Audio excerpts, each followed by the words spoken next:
नमस्कार दोस्तों। देश की सबसे बड़ी एयरलाइंस में शामिल इंडिगो ने यात्रियों को झटका दिया है। अब फ्लाइट टिकट बुक करना पहले से कई महंगा होने जा रहा है। इंडिगो एयरलाइंस ने 14 मार्च की रात 12 बजकर 1 मिनट से नई टिकट बुकिंग पर फ्यूल चार्ज लगाने का फैसला किया है। एयरलाइन का कहना है कि अंतर्राष्ट्रीय स्तर पर ईंधन की कीमतों में बढ़ोतरी और मिडल ईस्ट में बढ़ते तनाव की वजह से एविएशन टर्बाइन फ्यूल महंगा हुआ है। इसी वजह से अब घरेलू उड़ानों पर यात्रियों को 425 रुपये तक अतिरिक्त शुल्क देना होगा, जबकि अंतर्राष्ट्रीय उड़ानों में रूट के हिसाब से 900 रुपये से लेकर 2300 रुपये तक का फ्यूल चार्ज लगाया जाएगा। यानी साफ है कि बढ़ती ईंधन कीमतों का असर अब सीधे यात्रियों की जेब पर पड़ने लगा है। और यही सवाल अब आम लोगों के बीच भी उठ रहा है कि अब जब अंतर्राष्ट्रीय स्तर पर ईंधन महंगा हो रहा है तो इसका असर ज़मीन पर भी दिख सकता है। राजस्थान में पहले ही पेट्रोल डीजल की कीमतें कई शहरों में 100 रुपये के आसपास या उससे ऊपर बनी हुई है। ऐसे में अगर कच्चे तेल और ईंधन की कीमतों में तेज़ी जारी रहती है तो आम लोगों की जेब पर भी इसका असर प्रत्यक्ष रूप से देखने को मिल सकता है। आखिर राजस्थान में अभी पेट्रोल डीजल की क्या स्थिति है, क्या कीमतों में और बढ़ोतरी की आशंका है? चलिए सीधे रुख करते हैं जयपुर का, जहां हमारे संवाददाता पायल चौधरी इस समय मौजूद हैं। पायल जी, समझना चाहता हूं कि क्या अंतर्राष्ट्रीय बाजार में कच्चे तेल की बढ़ती कीमतों का असर राजस्थान में भी दिखाई दे रहा है, और इसके पीछे आखिर मुख्य वजह क्या बताई जा रही है?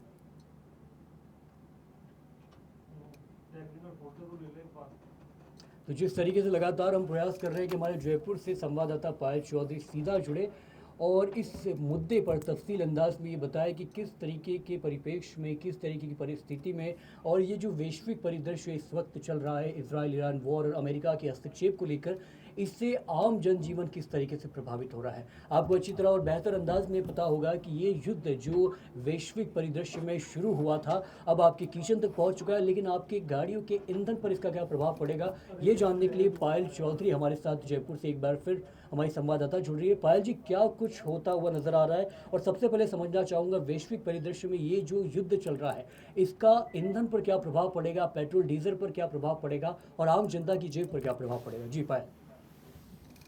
जी, सौरभ जी, जैसे कि देखने को मिल रहा है लगातार वैश्विक स्तर पर जो युद्ध चल रहा है उसकी वजह से जो स्ट्रेट ऑफ हॉर्मुज है जहाँ से देखने को मिलता है कि एलपीजी सीएनजी जितना भी एक तरीके से तरल पदार्थ है जो जहाँ से आते हैं वो एरिया पूरी तरीके से ब्लॉक हो चुका है, जिसकी वजह से ये कहा जा सकता है कि इंडिया के अंदर भी फिलहाल के लिए जो एलपीजी है, जो सीएनजी है, जो पेट्रोल एंड डीजल है, उनकी एक तरीके से आगे के समय में किल्लत देखने को मिल सकती है। फिलहाल के लिए अभी को लिए देखने को मिल रहा है कि जो एलपीजी है और जो सीएनजी है उनके अंदर एक तरीके से कई कई जगहों पे हमें दिख रहा है कि थोड़ी सी कमी महसूस हो रही है।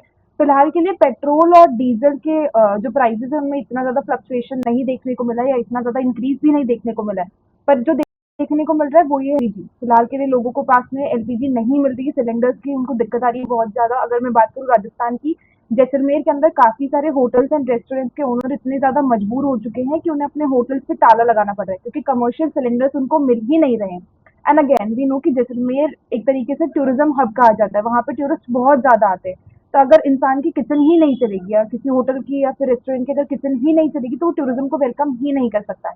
तो फिलहाल के लिए इंडिया के अंदर बात करूँ या एज स्पेसिफिकली राजस्थान के अंदर बात करी जाए तो एलपीजी और सीएनजी की थोड़ी सी किल्लत जरूर नजर आ रही है, पर पेट्रोल और डीजल के प्राइसेस में इतनी ज्यादा फ्लक्चुएशन नहीं।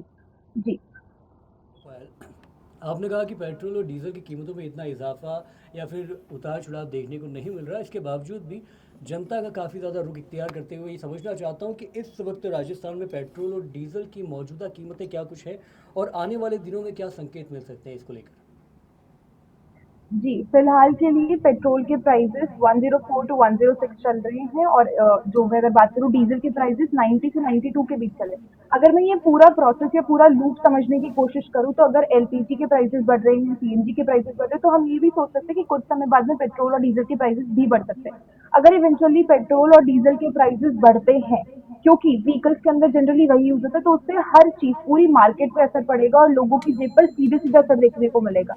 ये चीज इसलिए कही जा सकती है क्योंकि अगर फॉर एग्जांपल अगर मैं किसी भी डेयरी की बात करती हूँ, किसी भी उद्योग सेक्टर की बात करती हूँ, किसी भी इंडस्ट्री की बात करती हूँ, इवेंचुअली वो लोग व्हीकल्स यूज करते हैं। अगर उन व्हीकल्स का एक तरीके से जो उसके अंदर जो पेट्रोल और डीजल यूज हो रहा है उसका प्राइस इंक्रीज होगा, तो जब वो लोग लंबे रास्ते पे उस व्हीकल को यूज करेंगे तो इवेंचुअली उनका कॉस्ट बढ़ेगा।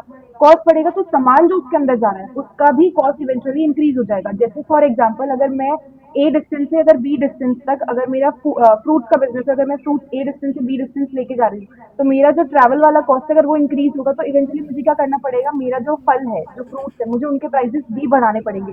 तो अप्रत्यक्ष और प्रत्यक्ष तौर पे देखने को मिलेगा कि सारी चीजें ही महंगी होती हुई नजर आएंगी। जी।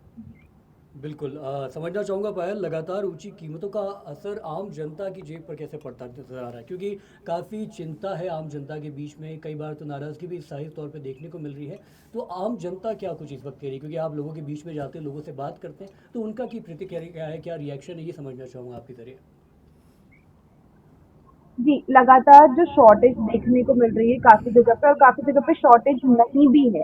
दोनों वजह से प्राइसेस थोड़े से इंक्रीज़ और डिक्रीज़ होते हुए नज़र आ रहे हैं। फिलहाल के लिए देखने को मिल रहा है कि जिस जगह पे एक तरीके से देखा जा सकता है जहाँ पे टूरिज़्म ज़्यादा है या जहाँ पे लोग ज़्यादा है, वहाँ पे थोड़े से प्राइसेस बढ़ रहे हैं।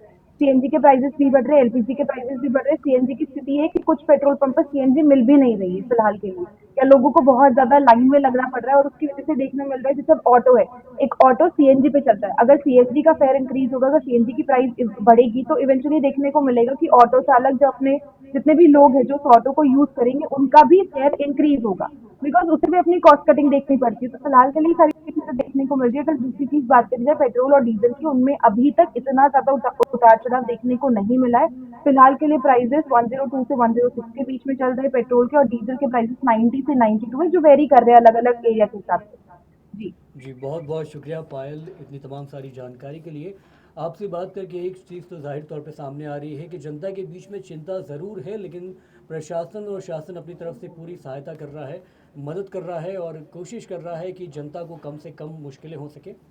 ऐसे में लगातार पंजाब के इसी राजस्थान इस मुद्दे को लेकर आपसे विस्तृत रिपोर्ट और ख़ास तौर पे वो संवाददाता जो इस वक्त ज़मीन पर मौजूद है उनसे बात करके समझने का प्रयास कर रहा है कि आखिर जो मौके की परिस्थिति है, यथा स्थिति है, वो क्या कुछ कहती है।